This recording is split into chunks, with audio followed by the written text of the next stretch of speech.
आपका पहला सवाल है, इस्लाम धर्म का पवित्र ग्रंथ कौन सा है? आपके ऑप्शन है ए बाइबल, बी भगवद गीता, सी कुरान, डी त्रिपिटक। सही जवाब है कुरान। आपका दूसरा सवाल है, इस्लाम के प्रमुख संप्रदाय कौन से हैं? आपके ऑप्शंस है ए शिया और सूफी, बी शिया और सुन्नी, सी ईसाई और हिंदू, डी अहमदिया और सूफी। सही जवाब है शिया और सुन्नी। आपका तीसरा सवाल है, मुस्लिम किस दिशा में मुंह करके नमाज पढ़ते हैं? आपके ऑप्शन है बी पूर्व, सी दक्षिण, डी मक्का की ओर।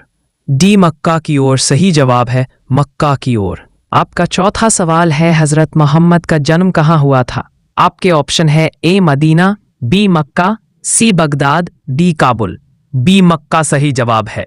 आपका पांचवा सवाल है, इस्लाम धर्म के 5 स्तंभों में से एक क्या है? आपके ऑप्शन है ए दान, बी नमाज, सी तीर्थ यात्रा, डी सभी उपरोक्त। सही जवाब है डी। आपका पांचवा सवाल है, इस्लाम धर्म के 5 स्तंभों में से एक क्या है? आपके ऑप्शन है ए दान, बी नमाज, सी तीर्थ यात्रा, डी सभी उपरोक्त। सही जवाब है डी। आपका पांचवा सवाल है, भारत में इस्लाम धर्म का आगमन किसके जरिए हुआ?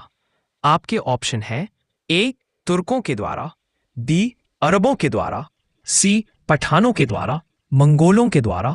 सही जवाब है बी। आपका 7वां सवाल है, ईद मिलाद उन नबी का पर्व किसकी याद में मनाया जाता है? आपके ऑप्शन है ए ईसा मसीह, बी गौतम बुद्ध, सी हजरत मोहम्मद, डी इब्राहिम। सही जवाब है सी। आपका 8वां सवाल है, इस्लाम धर्म में रोजा किस महीने में रखा जाता है? आपके ऑप्शन है ए मुहर्रम, बी रमजान, सी शाबान, डी रबीउल अव्वल। सही जवाब है बी। आपका 9वां सवाल है, इस्लाम जगत में खलीफा पद को 1924 ई में किसने समाप्त किया?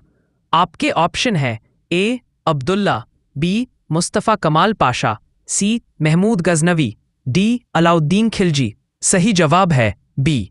आपका 10वां सवाल है, इस्लाम जगत के पहले पैगंबर कौन थे? आपके ऑप्शंस है ए अब्दुल्ला, बी जिब्राइल, सी मोहम्मद आदम, डी पैगंबर साहब। सही जवाब है सी। बेटा, नमाज की पाबंदी रखना और लोगों को अच्छे कामों के करने का मशवरा देते रहना, बुरी बातों से मना करते रहना और जो मुसीबत तुझ पर वाक़े हो उस पर सब्र करना। बेशक ये बड़ी हिम्मत के काम हैं।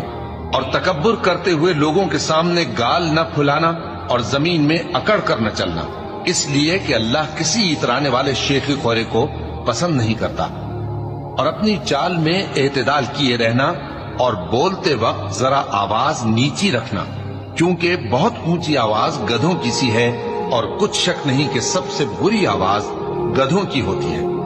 क्या तुमने नहीं देखा कि जो कुछ आसमानों में और जो कुछ जमीन में है सबको अल्लाह ने तुम्हारे काबू में कर दिया है और तुम पर अपनी जाहिरी और बातिनी नेमतें पूरी कर दी हैं। और बाज लोग ऐसे हैं कि अल्लाह के बारे में झगड़ते हैं, न इल्म रखते हैं और न हिदायत और न किताब रोशन।